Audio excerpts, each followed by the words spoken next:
Wow, club football is back after a long break. The Spanish La Liga, the French Ligue 1, and of course, the English Premier League. And it means one thing, it's another edition, the fresh edition of Insights with Boluwatito Nishola.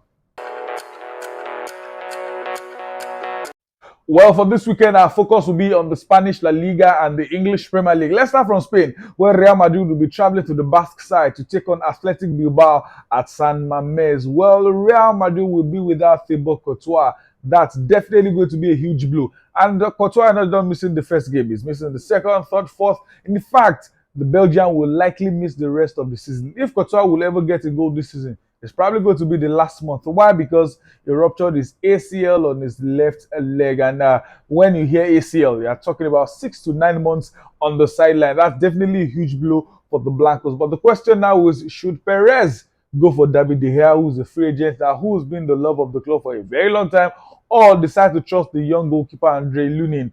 If it's a month or two, maybe, but with the Perez, we know, I think he may just decide to sign David De Gea, give him a year contract. Then after 1 year, maybe the former Spanish number one can decide to go to Saudi Arabia and also make the possible bucks he wants to. But for transfer matter, they will definitely sort that out later. But for the game at San Mamés, Real Madrid in their last 4 visits to the stadium in the La Liga, they won all. They won everything anytime they go to San Mamés to take on Athletic Bilbao. In the La Liga, they always find ways to win that game. So they'll be coming up with this form with the mindset that we have what it takes to win this game. But the question now for Don Carlo Ancelotti will be, should I go with the 4-4-2 diamond I've deployed all through the preseason, or go back to my traditional 4-3-3? With what we've seen with the 4-4-2 diamond, Jude Bellingham has always been the people with Vinicius Junior and Rodrigo, the Brazilian pair, up front, and in the midfield, Tchouaméni holding down, standing in front of the back four, and of course on the left there's them Camavinga, and on the right we have Fede Valverde. Or will he go back to his traditional 4-3-3? And if he does that, who will play up front as the point man? Will it be Rodrigo or the new Oselu, who was the third highest scorer in La Liga last season?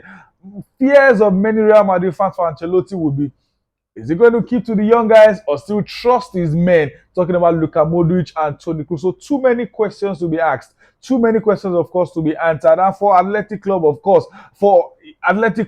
you still expect the Williams brothers in Nyaki up front, his younger brother Nico on the right side, and they're talking about El Munai. Well, you can call him a legend for the club. So these guys definitely will come to go for Madrid. They want to win the opening La Liga game at home, but I still think the Blancos have literally everything it takes to win this one. And moving to the big game in the Premier League, it has to be the two guys that have been fighting for, well, let's say 2 players, Chelsea and Liverpool. The interesting thing is the last 6 games between these two sides have ended in draws.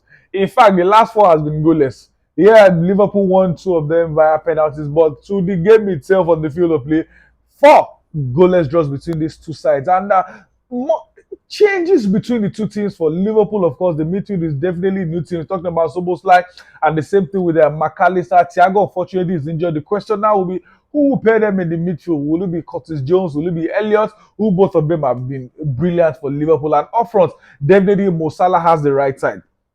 The big question now is on the left and up front. There are 4 players: Diogo Jota, Luis Diaz, talking about Darwin Núñez as well, and Cody Gakpo. 4 of them will definitely share the 2 slots left, but nothing touches Mohamed Salah on the right. And in defense, obviously, Van Dijk has 1 slot. Andrew Robertson has the other slot. And on the right, of course, there's nobody stopping the assistant captain of the club, talking about Trent Alexander-Arnold. But who pairs Van Dijk in the midfield? Should it be Konate? Will it be Matip? Who I think is their best central defender? Too many questions for this coach to answer. And of course, for Chelsea, it will be interesting to have both the captain and vice captain in the starting line, talking about Reece James and Ben Chilwell.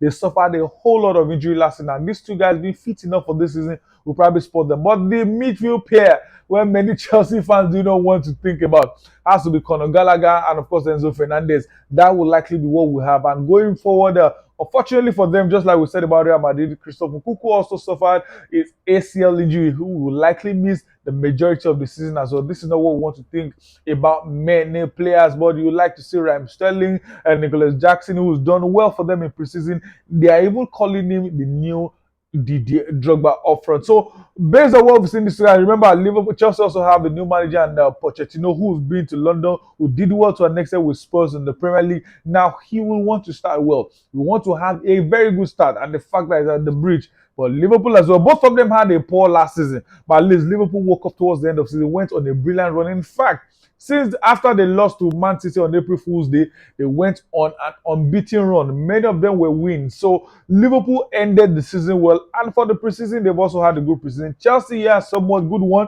winning the Premier League preseason title. But preseason is definitely different from when the proper game starts, and this is the first one on Super Sunday against Liverpool. So I won't be shocked if this game ends in another draw. Both teams have a point to prove, especially the manager. Remember, both of them are fighting for Moises Caicedo, the same way both of them are fighting for Romeo Latvia. We don't know where each of the players are going, but one thing is sure: both teams will get one or the other. So there are many battles, many things to look up to in this game, but definitely it has to be the midfield battle. For Liverpool, two new players in Soboslai and McAllister. For Chelsea, well, not new, but probably a new pair. Talking about Gallagher and Enzo Fernandez, I would love to look out for that battle. And Chelsea, will they still decide to entrust their central defense to the old Thiago?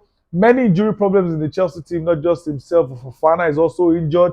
Lots of injury worries and concerns for Chelsea, but they still have lots of quality to play through this. So for the game at the bridge between Chelsea and Liverpool, I think it's going to end in a draw or maybe a narrow win for Chelsea. I'm not even seeing a narrow. I think it's going to end in a draw. If anything is picking up 3 points, it could be Jurgen Klopp's Reds. And for the game between Real Madrid away at San Mamés or Athletic Bilbao, I think the Blancos will do enough to pick up all 3 points. And by the way, don't forget, there's also the German Super Cup between Bayern Munich and the RB Leipzig. Last season, both of them played the Super Cup and they're 5-3 in favor of the Bavarians. I still think Bayern should do enough to win this one. So what does it extra? So for the German Super Cup, put your money on Bayern Munich. For the La Liga game between Real Madrid away to Athletic Club, I think Real Madrid will win that one. And at the bridge, Chelsea and Liverpool, I think after 90 minutes or 100 with the way football is now, it will end in a draw. So thank you again for listening to the first edition of this season of Inside Bulu at Tony Show. Until I come over another time, have a splendid sporting weekend. Goodbye.